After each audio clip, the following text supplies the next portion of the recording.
الحمد لله حمدا يليق بجلاله كما يحبنا ويرضاه. الصلاة والسلام على من لا نبي ولا رسول بعده. أشهد أن لا إله إلا الله وحده لا شريك له، وأشهد أن محمدا عبده ورسوله الذي لا نبي ولا رسول بعده. Ikhwani wa akhwati jamaah salat subuh yang dirahmati Allah Subhanahu wa taala. Kita bersyukur pada Allah Tabaraka taala pada malam hari ini, subuh pekan keempat ini, kita bisa melanjutkan kajian kita membahas kebiasaan Rasulullah SAW dalam setiap harinya. Ada yang sifatnya harian, ada yang sifatnya pekanan, dan ada yang sifatnya bulanan serta tahunan. Terakhir pembahasan berkaitan tentang ma yata'allaqu 'an salatil jumu'ati, hal-hal yang berkaitan tentang salat Jumat. Berangkat ke masjid jauh waktu, mengambil pakaian yang bagus, ya, khudhu zinatakum 'inda kulli masjid, ya, berhias, berparfum, ya, mandi. Kemudian salat tahiyatul masjid, ya. Sekiranya khutbah masih lama berlangsung, maka kita melaksanakan yang disebut dengan sholatul intidhar, sholat menunggu khatib naik mimbar. Ya, sholat menunggu khatib naik mimbar. Berapa rakaat? Semampu kita. Mathna, 2 rakaat salam, 2 rakaat salam. Sekehendak kita. Sampai kita bosan, capek, terus 2 rakaat, ya, diselingi dengan baca Quran, ya. Kemudian jamaah yang dirahmati Allah SWT, ada satu kebiasaan yang tidak baik yang berkaitan dengan sholat Jumat ini di masyarakat, tentunya di masjid-masjid, ya. Ketika jamaah Jumat sudah datang ke masjid, ya, masih ada mukabbiratus shaut, masih ada pengeras suara baca Quran sampai keluar, gitu ya. Ya, padahal jamaah sudah berada di masjid. Ya, jelas ini sangat mengganggu, ya, mengganggu. Jadi kalau jamaah sudah datang, sudah selesai, tidak ada lagi, orang sudah fokus untuk ibadah, ya, sudah fokus untuk ibadah. Ya, dia disebutkan sholat intidhar, baca Quran, ya. Kemudian juga di antara perkara sunnah yang berkaitan tentang Jumat ini, ketika kita mendengarkan khutbah, maka kita disuruh oleh Nabi kita untuk fokus dan melihat kepada khatib, ya, melihat kepada khatib. Sampai-sampai para sahabat melihat Nabi khutbah, ya, seolah-olah Nabi itu sedang mengumandai, sedang menjadi qa'id al-ghazwah, sedang memimpin perang, ya. Saking semangatnya itu Nabi berkhutbah. Ini menunjukkan apa, ya, kawan? Menunjukkan bahwa Nabi itu, para sahabat itu ketika Nabi berkhutbah, beliau melihat, ya, para sahabat melihat pada Nabi. Dan mereka fokus, tidak ada aktivitas. Maka kalau di masjid-masjid yang kita sedang mengaji, itu kami merekomendasikan agar tromol-tromol masjid, tromol Jumat itu tidak dijalankan ketika khutbah berlangsung, ya, tidak lagi dijalankan. Kenapa? Ini sangat mengganggu, ya, sangat mengganggu. Pada saat yang sama khutbah, kemudian tromol jalan, ya. Lagi kalau tromolnya pakai apa ini? Pakai roda, itu sangat mengganggu. Padahal Nabi menyuruh kita untuk fokus, ya. Tetapi ini, ya, harus butuh kesiapan pengurus masjid, ya. Jelas pemasukan akan berkurang. Ya, dan itu paling lama ya 2 bulan saja, 2 bulan. Setelah itu berlangsung normal. Dan kami sudah banyak membuktikan di beberapa masjid ya direkomendasikan tidak lagi dijalankan tromol Jumat itu. Ya, memang pekan pertama, pekan kedua orang belum biasa. Tapi begitu bulan kedua ya atau masuk pekan kelima sudah diumumkan mulai sekarang kita tidak menjalankan tromol lagi, silahkan yang memasukkan apa namanya infaknya sudah disediakan tromol di luar ya kota amal itu sudah normal lagi ya sudah. Nah kita juga menyambung tadi ya jangan memaksa untuk banyak pendanaan tetapi pengeluarannya tidak banyak ya. Jadi kadang-kadang ada pengurus masjid bangga dengan saldo yang banyak ya tetapi pengeluarannya tidak banyak ditabung bahkan di deposito ini ya jelas itu tidak menjalankan jariah orang ya. Ini sangat tepat ya, bahwa semakin banyak pemasukan mestinya juga pengeluaran semakin banyak. Subhanallah ya. Mudah-mudahan masjid kita ini terus dikembangkan oleh Allah Subhanahu wa taala melalui tanggung jawab kita dan melalui tangan ketua masjid kita. Jadi kita lanjutkan. Jadi jangan takut ya pemasukan berkurang hanya karena kita tidak menjalankan ya tromol Jumat. Yang berikutnya di antara perkara sunnah bagi di dalam sholat Jumat ini, terutama ini bagi khatib, ketika dia menjadi imam, karena hakikat dari imam itu kata Nabi, wal imamu yakhtub, imamlah yang berkhutbah. Khutbah itu khatib dia sekaligus imam. Ya, siapa yang khatib sekaligus dia sebagai imam. Wal imamu yakhtub, kecuali diserahkan ke imam rawatib ya udah sampai saja jadi imam boleh. Tapi kalau dari awal sudah diatur ustaz khutbah saja kemudian imamnya ada, itu tidak sunnah ya tidak sunnah, kecuali khatib menyerahkan kepada pengurus masjid, tolong saya tidak bisa jadi imam, serahkan ke orang lain saja ya. Nah ketika kita menjadi imam dalam sholat Jumat, ada surah-surah yang memang sudah dicontohkan oleh Rasulullah sallallahu alaihi wasallam. Di antaranya adalah rakaat pertama Al-A'la, Sabbihisma rabbikal a'la. Rakaat kedua Al-Ghashiyah, Hal ataka hadisul ghashiyah. Atau surah Al-Jumu'ah atau surah Al-Munafiq, ya Al-Munafiqun ya, surah Al-Munafiqun. Kebiasaan di tengah praktek sholat Jumat oleh sebagian imam, sebagian khatib itu kadang surah Al-Jumu'ah atau surah Al-Munafiqun itu dipotong ya, dibagi dua ya. Ini boleh saja tetapi ya mukhalafatus sunnah, menyelisihi sunnah ya, sah saja. Misalkan Al-Munafiqun dibagi dua ya, rakaat pertama sekian ayat, rakaat kedua disambung ya, ini sah. Tapi ya mukhalafah ya, menyelisih sunnah. Yang bagus rakaat pertama Al-Jumu'ah, rakaat kedua Al-Munafiqun. Tapi ini akan ya terasa lama oleh jamaah masjid ya, terasa lama. Padahal sunnahnya seperti itu ya. Kalau mau ya sudah Al-A'la saja rakaat pertama, rakaat keduanya Al-Ghashiyah ya, Al-Ghashiyah. Kemudian yang berikutnya ke-44 masih yata'allaqu 'anil jumu'ati, berkaitan tentang salat Jumat. Salat sunnah yang berkaitan tentang Jumat. Yang pertama, sebelum salat Jumat ya, pendapat yang kuat bahwa tidak ada qabliyah Jumat. Ya, tidak ada yang namanya qabliyah Jumat.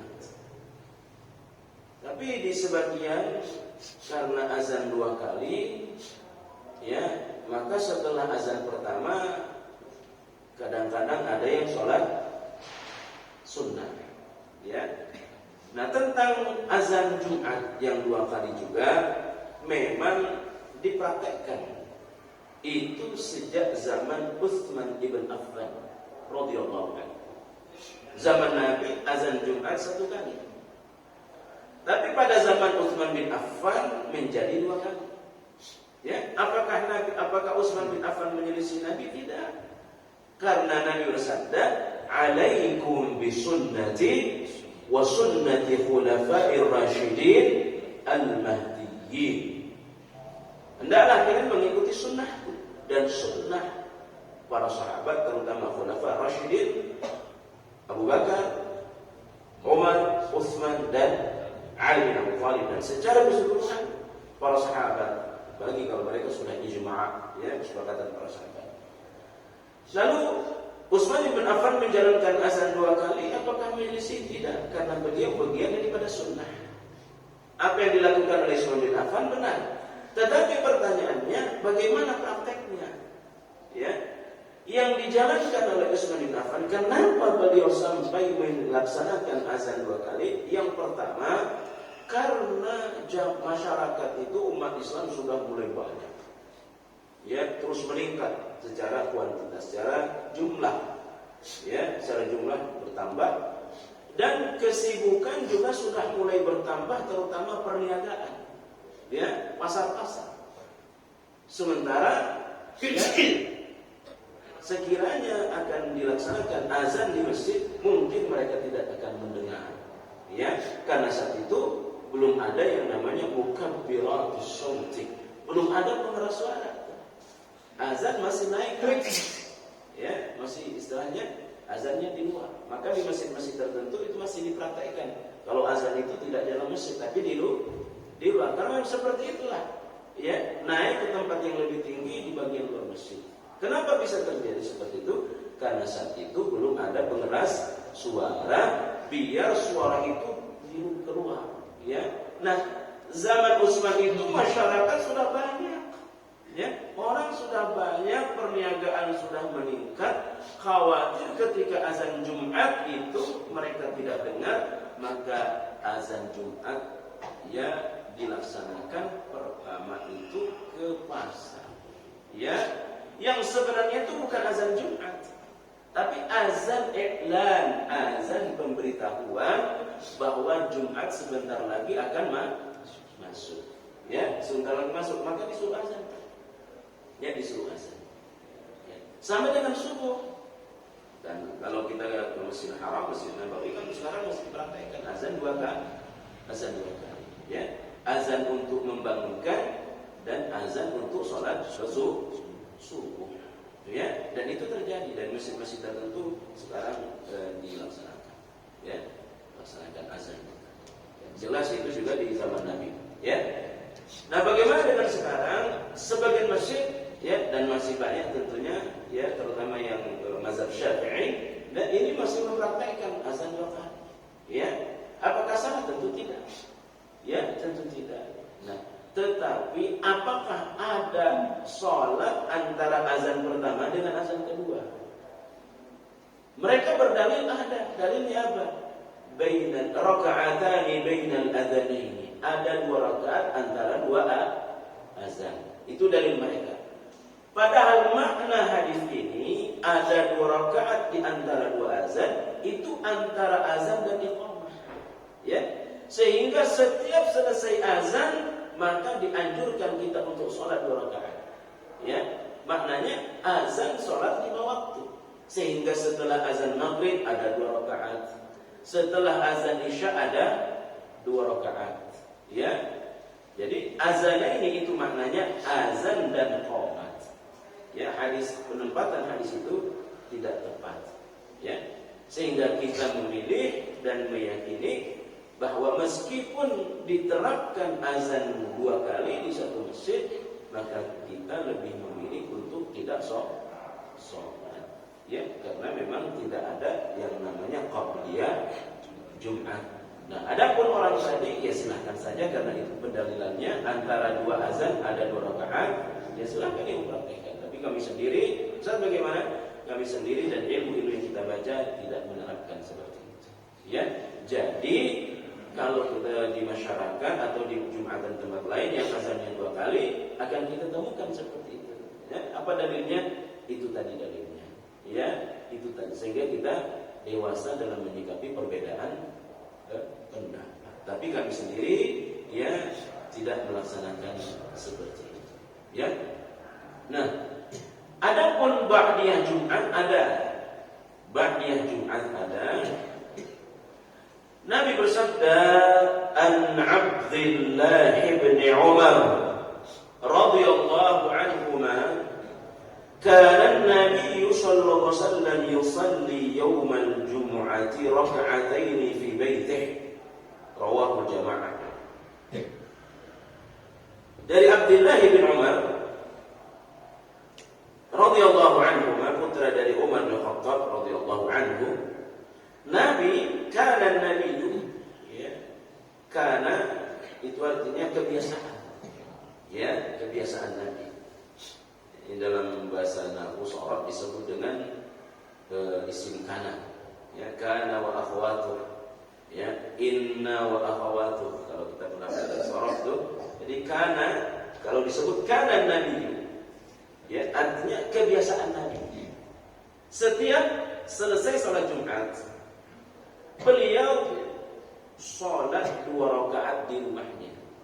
Ya, ini yang dilaksanakan oleh Rasulullah SAW. Beliau sholat sunnah ba'da Jumat itu 2 rakaat di rumahnya. Ya, tapi kita dengarkan lagi hadis yang lain. Hadis yang datang juga dari Ibnu Umar. Ya, anna Nabi sallallahu alaihi wasallam kana la yusalli ba'da al-jum'ati hatta yansarifa fayusalli rak'atayn fi baitihi. Ya, Nabi itu selesai salat Jumat tidak langsung melaksanakan ba'diyah. Ya, la yusalli ba'da al-jum'ati hatta yansarifa. Ya, nanti kepada masuk pada kebiasaan 45 itu bagaimana praktek ba'diyah Jumat itu. Ya, yang jelas Nabi selesai salat Jumat tidak langsung mengerjakannya. Ya, beliau pulang terlebih dahulu, barulah sholat sunnahnya di rumah 2 rakaat. Nah, hadis yang berikutnya, hadis yang diriwayatkan oleh Imam Muslim dari Abu Hurairah radhiyallahu anhu, qala Rasulullah SAW, idza shalla ahadukumul jumu'ata, apabila salah seorang di antara kalian sholat Jumat, falyusalli ba'daha arba'an, maka sesudah melaksanakan Jumat, salat sunnahlah 4 rakaat. Apakah hadis ini bertentangan? Tidak. Kata Ibnu Umar, Nabi selesai sholat Jumat ke rumah sholat 2 rakaat. Kata Abu Hurairah, Nabi selesai sholat Jumat, sholat sunnahnya 4 rakaat. Bagaimana kita mendudukkan 2 hadis ini? Ya, dalam istilah hadis jarh wa ta'dil. Ya, bagaimana menemukan titik, ya, benang pada 2 hadis ini? Apakah apakah bertentangan? Tentu tidak. Tapi bagaimana maknanya? Ya, katanya 2 rakaat. Kok hadis berikutnya 4 rakaat? Bagaimana mendudukkan hadis ini? Kata Ibnu Qayyim, ulama besar Ibnu Qayyim menulis banyak kitab. Apabila Nabi sallallahu alaihi wasallam selesai melaksanakan sholat Jumat, beliau masuk ke rumahnya dan sholat 2 rakaat. Kemudian beliau memerintahkan para sahabat turut sholat Jumat bersama beliau agar mengerjakannya 4 rakaat. Sehingga kata Syekhul Islam Ibnu Taimiyah begini maknanya. Agar kita paham, kata beliau Ibnu Taimiyah, guru dari Ibnu Qayyim. Ibnu Taimiyah punya pendapat yang sangat bagus untuk mendudukkan hadis tersebut. Jika jamaah Jumat salat Jumat di masjid, hendaknya dia salat 4 rakaat sesudah salat Jumat. Jadi kalau kita mau melaksanakan ba'diyah Jumat di masjid, maka sunnahnya itu 4 rakaat. Ya, 4 rakaat sesudah salat Jumat. Tapi kalau mau dikerjakan di rumah, maka cukup 2 rakaat. Ya, itu pendapat Ibnu Taimiyah, dan begitu cara mendudukkan hadis. Kalaupun tidak dikerjakan empatnya, meskipun kita kerjakan di masjid, ya 2 rakaat juga tidak mengapa. Ya 2 rakaat. Ya silahkan sesuai kemampuan kita. Ya. Nah, jamaah rahmati Allah Saudara, tapi mungkin ini tidak bisa kita terapkan ba'diyah Jumat di rumah bagi orang tertentu. Kenapa? Karena kita memang Jumatannya tidak di rumah. Ya, Jumatannya di masjid kantor. Enggak mungkin kita selesai sholat Jumat pulang dulu ke rumah, salat ba'diyah baru kembali ke kantor, kan tidak. Ya. Kenapa Nabi mempraktikkan ini? Yang jelas rumah Nabi kan dekat dengan masjid. Ya, rumah Nabi. Sehingga di antara yang dikerjakan oleh Nabi itu di rumah qabliyah subuh. Nabi kerjakan di masjid, di rumah. Ya. Kenapa? Ya, yang pertama rumah Nabi memang dekat masjid. Yang kedua, para sahabat tidak mungkin mengerjakan sholat subuh kalau Nabi tidak datang. Ya, kalau kita pertama rumah agak jauh, yang kedua tidak mungkin kita ditunggu oleh jamaah yang lain. Jangan qomat dulu, dia belum datang, kan tidak mungkin. Ya, maka lebih utama, lebih baik kita qabliyah subuh di masjid. Ya, qabliyah subuh di masjid. Kecuali memang yang qomatnya lama sampai 20 menit ada. Ya, kemarin saya ceramah di Cakung itu azan ke qomat itu 20 menit. Ya, di waktu subuh 20 menit, Pak. Ya. Sehingga saya pernah azan di sini saya baru berangkat mau ceramah di Cakung. Azan di sini saya baru berangkat, itu masih bisa sholat sunnah di sana. Ya, mungkin dikerjakanlah di rumah. Tapi kalau standar masjid yang hanya 10 menit itu sudah agak lama. Ya, maka agak berat rasanya kalau kita sholat di rumah. Sama dengan Jumat tadi. Ya, karena kita sholat Jumatnya bukan di masjid lingkungan rumah kita, maka dikerjakan 4 rakaat di masjid dengan cara tetap matsna, 2 rakaat salam, 2 rakaat salam. Ya. Ikhwani wa akhwati jamaah rahmati Allah Subhanahu wa taala. Kemudian ya, tetapi 2 pun tidak masalah. Ya, mau 4 silakan, mau 2 tapi lebih baik 4. Sama seperti qabliyah asar. Qabliyah asar itu mau 2 boleh, 4 rakaat lebih utama. Ya, misalkan sesudah salat azan asar kita mau mengerjakan 2 rakaat qabliyahnya, silakan. Tapi yang paling bagus 4 rakaat. Karena Nabi sabda, rahimallahu 'abdan man shalla arba'an qabla al-'asr. Allah sayangi itu seorang hamba yang salat qabliyah asar 4 rakaat. Ya, 2 rakaat salam, 2 rakaat salam. Tapi kalau dia kerjakan 2 rakaat ya tidak masalah. Karena dari tadi antara azan dan qomat ada 2 rakaat. Tapi yang paling bagus sesudah sholat Jumat itu 4 rakaat. Ya. Ada juga yang milih begini. Ya. Dia 2 rakaat di masjid, nanti 2 rakaatnya di rumah. Ada juga ya yang seperti itu. Ya. Silahkan saja, tapi 2 rakaat juga sudah cukup. Tapi kalau mampu 4 rakaat, ya. Kemudian yang berikutnya, ba'diyah Jumat ini dikerjakan setelah ada aktivitas. Aktivitas itu zikir, kemudian bicara atau pindah tempat. Ya, Nabi sabda, "Kana la yusalli ba'da al-jum'ati hatta yansarifa fa yusalli rak'atayn fi baitihi." Nabi sesudah salat Jumat tidak langsung salat 2 rakaat sampai dia pindah. Artinya begini, kalau kita mau salat ba'diyah Jumat di masjid, diusahakan ba'diyah Jumat itu tidak di tempat yang sama dengan sholat Jumat kita. Ya, usahakan tempat kita pindah. Ya, usahakan tempat kita pindah. Ya. Tapi ini juga jika memungkinkan. Ya. Tiba-tiba kita ingin sholat, ya, sementara orang ini pada sholat. Kita untuk pindah kan tidak mungkin. Ya, Kalau kita pindah berarti bisa jadi kita melewati orang yang sedang sholat, ya. Maka geser saja sedikit, ya, kaki kita ada bergeser sedikit. Yang sebenarnya ini berlaku untuk semua sholat, ya, semua ba'diyah sholat, ba'diyah maghrib, ba'diyah isya, ya, ba'diyah zuhur berlaku.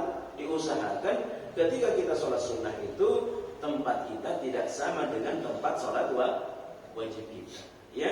Apa hikmahnya oleh para ulama? Di antaranya yang pertama, agar tidak terkesan sama antara wajib dengan sunnah, ya, tidak terkesan sama, ya. Sama seperti kenapa kita dilarang puasa sunnah sehari sebelum puasa Ramadan, ya? Agar tidak terkesan sama mana yang sunnah mana yang wajib, ya, untuk membedakan. Sama seperti sholat sunnah tadi. Itu yang pertama. Yang kedua, kenapa kita disuruh bergeser atau pindah tempat untuk melaksanakan sholat sunnah? Agar, kata ulama, semakin banyak nanti tempat menjadi saksi di hari akhir, ya, bahwa di sini kita sholat wajibnya, ya, di tempat ini. Saksi apa ini? Ini akan jadi saksi. Sebagaimana dalam Al-Quran surah Yasin ayat ke-12 kalau saya tidak salah, semua tempat-tempat kita berbuat baik, ya, nanti akan menjadi saksi. Wa naktubu ma qaddamu wa athara. Ditulis semua itu. Dan bekas-bekas kebaikan kita, ya, termasuk bekas sendal kita waktu ke masjid. Itu semua akan menjadi saksi dari Allah, ya. Wa naktubu ma qaddamu wa athara. Ya, semua. Ya, maka di sini kita salat wajib, jadi saksi nanti Allah. Lalu kita geser tempat di sini sholat sunnah, ini pun akan menjadi saksi di hari akhir. Ya, nah, kenapa kita sholat sunnah itu di rumah? Agar rumah kita pun menjadi saksi nanti di hari akhir. Rumah kita digunakan, dimanfaatkan untuk ibadah. Tapi ini jika memungkinkan. Sekiranya tidak memungkinkan, ya tidak mengapa. Ya. Karena sudah diselingi tadi dengan zikir, sehingga tidak lagi terkesan antara yang wajib dengan sunnah. Yang tidak boleh itu selesai sholat Jumat langsung berdiri untuk sholat sunnah. Ya, hendaklah kita selingi dulu dengan zikir. Nah, sampai di sini ada pertanyaan sebelum kita pindah ke bab berikutnya. Assalamualaikum warahmatullahi wabarakatuh. Ini karena kebiasaan, Ustaz. Saya pernah lihat ada seseorang yang membiasakan, memang faktor kebiasaan, setiap mau berangkat ke masjid kan dia sholat qobliyah. Nah, tapi setelah berangkat udah qomat. Nah, sholat subuh dia bangun langsung sholat sunnah qobliyah. Saya nggak berani tanya itu karena saya belum tahu dalilnya. Di sini pertanyaan saya pengen tahu dalilnya gitu, Ustaz. Ya. Jamaah yang rahmati Allah Subhanahu wa taala, ini oleh para ulama disebut dengan qadha salatun nawafil. Ya, qadha pengganti salat sunnah. Ada beberapa salat yang seringkali ya diganti oleh Nabi dan kebiasaan para sahabat. Yang pertama salat witir. Ya. Salat Nabi kalau salat malam kan ya di antaranya yang tahajudnya 2 rakaat 4 kali plus 3 11 rakaat, ya. Ditambah lagi dengan sholatul iftitah. Sholat iftitah itu adalah sholat pembuka sholat tahajud 2 rakaat. Ya, itu juga kebiasaan Nabi. Jadi sebelum tahajud 8 rakaat, Nabi awali dengan sholatul iftitah, sholat ringan 2 rakaat, sholat pemanasan. Ya, sehingga semua jumlahnya 13 rakaat kalau witirnya 3. Ya, karena witir bisa 5. Pernah dalam satu keadaan Aisyah melihat Nabi sholat 12 rakaat di waktu duha. Ya, ditanya kenapa? Oh, tadi malam beliau tidak sholat witir. Ya, maka beliau qadha witirnya di waktu duha. Orang yang sudah biasa witir, tiba-tiba di malam tertentu dia tidak witir karena faktor sakit atau faktor apa, ya, maka dia boleh menggantinya di waktu duha. Tapi musyaffa' tidak lagi witir, jumlahnya 4 rakaat. Ya, yang biasa witirnya 5 rakaat, tidak witir di malam tertentu, maka dia ganti di waktu duha 6 rakaat. Itu yang pertama. Yang kedua, ya, pernah seorang sahabat setelah sholat subuh, ya, setelah sholat subuh, beliau langsung berdiri lagi. Ya, beliau langsung berdiri sholat 2 rakaat. Nah, Nabi nanya, kenapa engkau?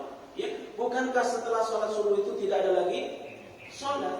Ya, maka katanya saya tidak sempat tadi qabla subuh.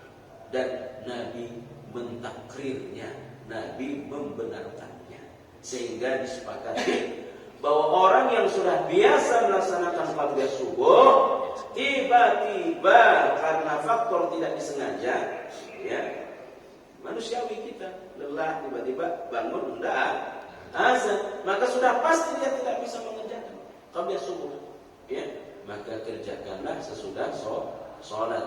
Biar tidak ada terkesan fitnah karena mungkin masih tertentu belum paham, maka diusahakan tidak dikerjakan di tempat di dalam ruangan, ya, hendaklah dia keluar, kecuali jamaah sudah pada ngerti, pada paham, ya.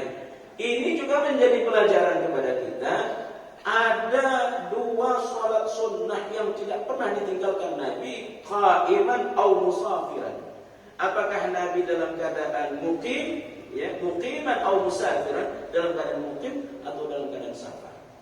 Yang pertama, 4 rakaat sebelum zuhur. Nabi tidak pernah tinggalkan, Pak, meskipun dalam keadaan bepergian. Ya, kenapa Nabi tidak tinggalkan? Yang lain ditinggalkan. Karena ada yang namanya jamak. Kalau kita bepergian, ada jamak ditambah lagi dengan qasar. Kalau di jamak zuhur dengan asar, maka secara otomatis tidak ada ba'diyah zuhur. Kalau digabung maghrib dengan isya, otomatis tidak ada ba'diyah maghrib, tidak ada ba'diyah isya. Tapi tetap ada yang namanya qabdiyah zuhur. Ya, tetap jamak, tetap qasar. Tapi lebih baik kita awali dulu dengan qabdiyah zuhur. Itu yang pertama. Nabi tidak pernah meninggalkan qabdiyah zuhur dalam keadaan mukim atau dalam keadaan bepergian. Yang kedua, salat yang tidak pernah ditinggal oleh Rasulullah SAW sunnah adalah 2 rakaat sebelum subuh. Nabi tidak pernah tinggal. Ya, dari semua salat sunnah yang 12 rakaat qabliyah atau ba'diyah, yang paling utama 2 rakaat sebelum subuh. Ya, rakaat al-fajr khairun minad dunya wa ma fiha. 2 rakaat sebelum subuh lebih baik daripada dunia dan seluruh isinya. Nah, ada juga yang berkata boleh langsung diganti setelah sholat atau boleh diganti nanti di waktu duha. Ada pendapat, tapi khawatir lupa, ya, khawatir lupa, maka dikerjakanlah langsung mubasyarah ba'da subuh, langsung sesudah sholat subuh. Dan itu hadisnya pendalilannya sangat jelas sekali. Jadi ada yang lain sekali? Hari Jumat mengadakan menurut nazilah seperti apa? Imam. Kalau memang sedang terjadi peperangan, ya, atau orang kafir sedang membalih orang Islam, ya boleh saja, ya, mengadakan qunut nazilah yang itu diniatkan untuk orang kafir, ya, yang diniatkan untuk orang kafir. Ya, tetapi lebih baik ketika sedang berlangsung fitnah, maka qunut nazilah tidak hanya dikerjakan sholat Jumat, tetapi 5 waktu, ya, dikerjakan 5 waktu, ya. Nah, kemarin sempat ramai qunut nazilah berkaitan ma yata'allu anil corona, berkaitan tentang corona. Ya, kemudian ada qunut, ya, ada qunut berdoa agar wabah ini segera hilang. Pendapat yang kuat, ya, tidak ada yang namanya qunut berkaitan tentang musibah. Ya, tidak ada qunut berkaitan tentang musibah. Ya, qunut nazilah itu terjadi karena kejahatan manusia. Orang kafir berpajar pada orang Islam, maka ada qunut. Adapun kalau itu langsung dari Allah, maka tidak ada qunut. Itu pendapat yang kuat, ya. Jadi tidak qunut karena sebab wabah, ya. Tapi qunut itu ada karena sebab peperangan atau orang kafir berbuat jahat kepada orang Islam, tetapi 5 waktu lebih utama. Ya, 5 waktu lebih utama. Allah Taala. Demikian. Yang lain silakan. Ibu-ibu ada pertanyaan? Cukup, tidak ada. Kita lanjutkan. Yang ke-46, kebiasaan Nabi 46 ini sudah masuk pada bab salat Idul Adha, ya. An Abdullah bin Abbas radhiyallahu anhu qala anna an-nabiy sallallahu alaihi wasallam kana yaghtasilu yawm al-fitr wa yawm an-nahr. Ya, ini biasa saja. Rasulullah sallallahu alaihi wasallam, kata Ibnu Abdullah bin Abbas, ya, mandi pada hari Idul Fitri dan Idul Adha. Sehingga ini menjadi isyarat kepada kita bahwa hari raya umat Islam itu, hari besar umat Islam itu ada 2 plus 1 yang sifatnya pekanan. Yang 3 hari raya ini kita dianjurkan untuk mandi. Ya, yang sifatnya pekanan Jumat. Ya. Kemudian yang sifatnya tahunan Idul Fitri dan Idul Adha kita mesti mandi. Kita bergembira, ya, bergembira dengan pakaian-pakaian kita. Itu biasa saja itu, ya. Ke-47.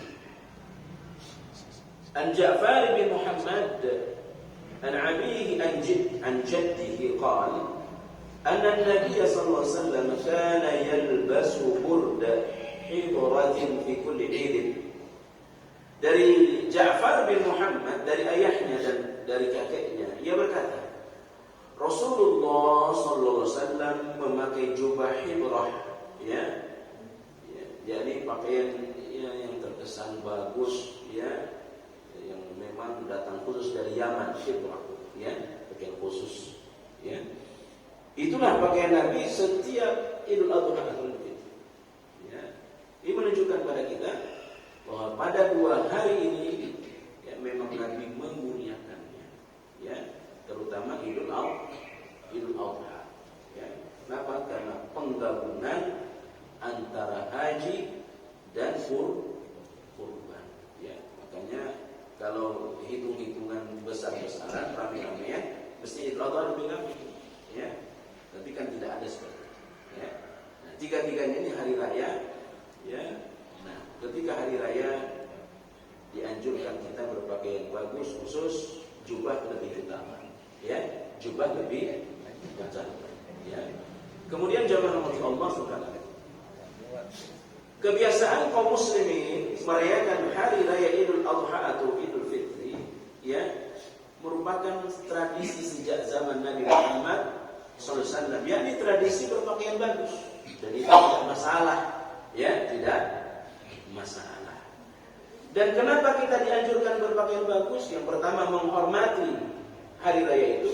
Yang kedua, sebagai bentuk rasa syukur kita pada Allah.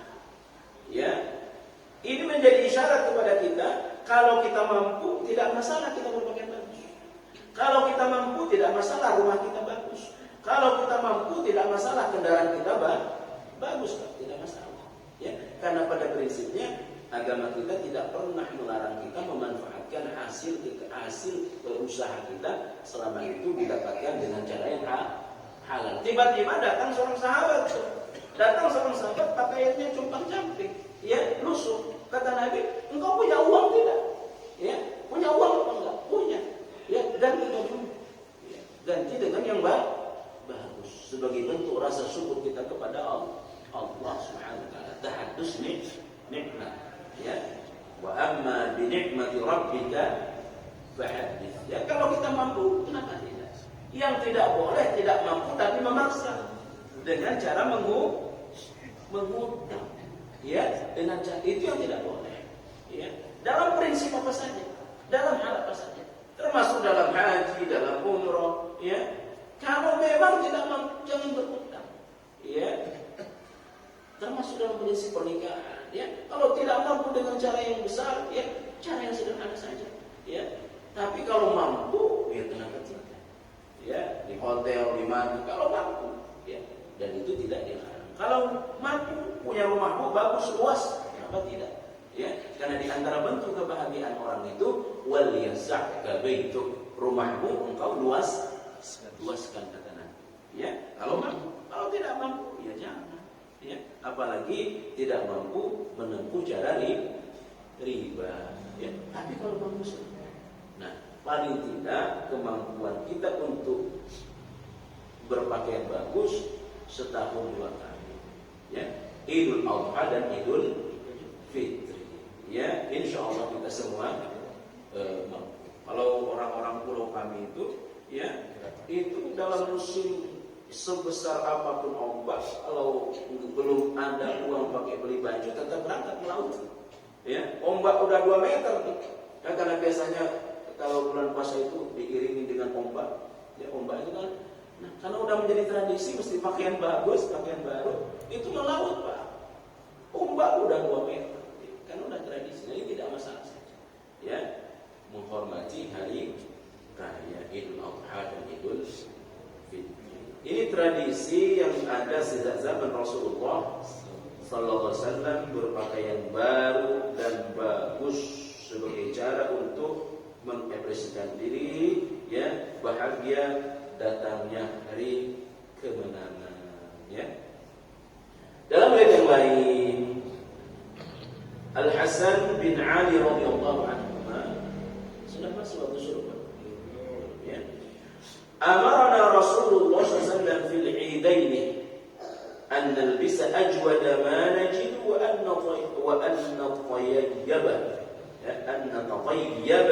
bi ajwada ma najid, rawahu al-Hakim.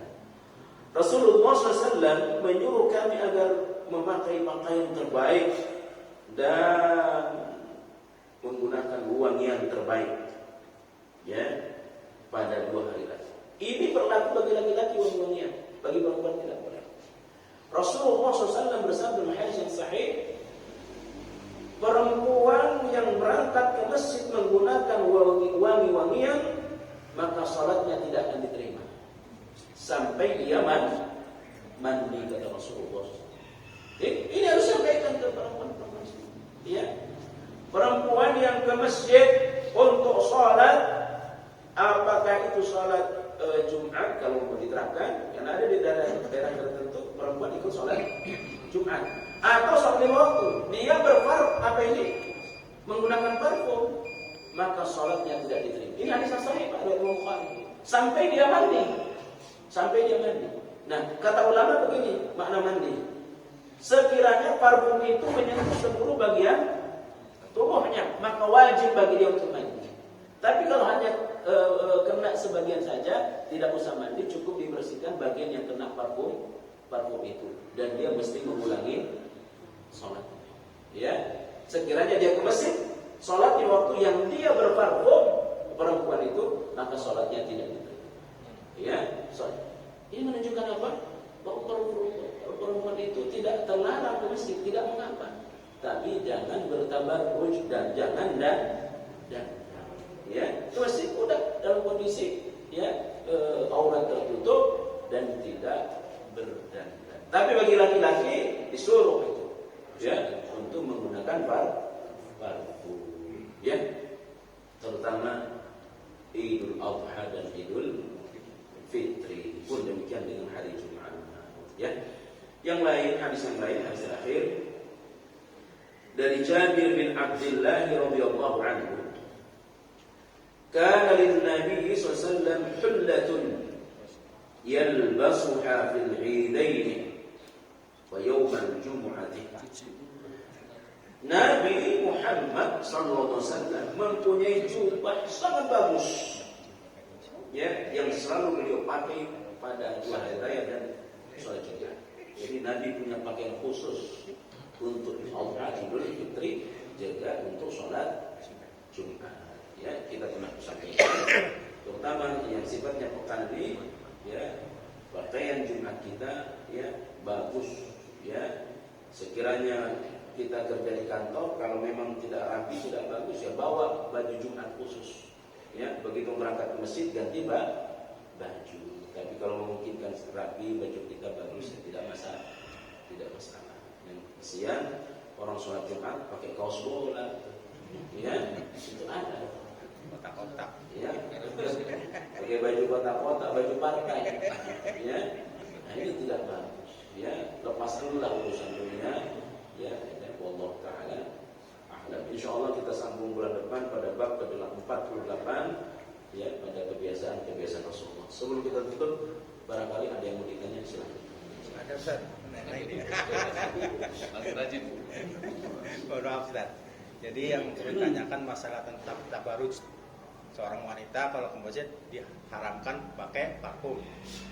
Dia nggak pakai parfum Ustaz. Cuman kan bajunya kan dicuci pakai rinso, itu disemprot lagi pakai wangi. Itu kan masih ada wanginya gimana Ustaz? Tidak masalah. Ya. Tidak masalah.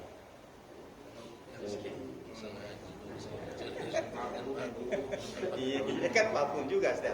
Taruh di dalam lemari, ada kabel barusnya, itu kan wangi Ustaz. Karena keluar tuh. Beda berarti ya. Atau dibawa ke laundry begitu ya? Iya, laundry kan wangi itu. Tapi memang yang paling aman yang tidak berbau. Iya. Ya. Ya, ini yang diperhatikan ya, terutama oleh wanita-wanita muslimah, remaja-remaja sekarang ini, mereka senang dandan. Iya, Ya, senang dandan. Kenapa? Mungkin takut nggak laku. Ya. Yang lain silakan. Assalamualaikum. Banyak anda perhatikan saat ketika jamaah masuk ke masjid setelah azan dikumandangkan, setelah azan ya.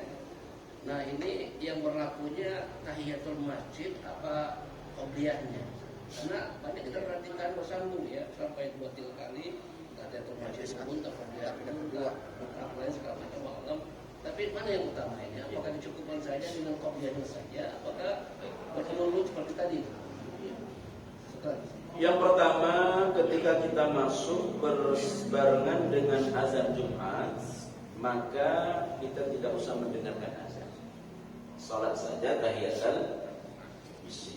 Ya, kalau kita masuk saat azan Jumat, maka langsung salat tahiyatul masjid. Yang kedua, kalau kita masuk sedang khutbah, berlangsung khutbah Jumat, maka tetap kita langsung tahiyatul masjid. Ya. Bagaimana kalau masuknya pas azan 5 waktu? Maka dianjurkan kita mendengarkan azan. Tidak dulu. Terus saja berdiri, ya, untuk mendengarkan azan. Beda antara azan Jumat dengan azan 5 waktu. Azan 5 waktu terus dengarkan sampai selesai. Azan Jumat tidak usah didengarkan, salat tahiyatul masjid, karena ada yang lebih penting, yakni mendengarkan khutbah. Tapi kalau bersaat khutbah jangan langsung dulu. Ya, salat tahiyatul masjid. Ya. Bagaimana kalau itu azan 5 waktu? Ya, ditunggu terus sampai selesai. Nah, setelah ditunggu, apakah dia mesti tahiyatul masjid juga, kemudian qabliyah juga? Maka tidak usah 2 kali. Ya, tidak usah 2 kali, cukup ya sekali 2 rakaat saja, yang itu untuk tahiyatul masjid, yang itu juga untuk qabliyah subuh. Itu masih 2. Bagaimana kalau 3 kenanya? Dia wudu di masjid, tiba-tiba masuk sedang azan. Nah, berarti ketemu 3. Syukur wudu juga, tahiyatul masjid juga, qabliyah subuh juga. Apakah harus dikerjakan 3-3-nya? Maka tidak usah. Jadi kalau ketemu yang sunnah dengan yang sunnah, maka cukup dilakukan sekali saja. Tetapi yang lebih mendominasi adalah qabliyah subuh. Ya, sudah masuk ketarik dalamnya tahiyatul masjid dan syukur wudu. Ya, syukur wudu masuk di dalamnya. Tapi kalau wajib ketemu sunnah, harus dikerjakan terpisah.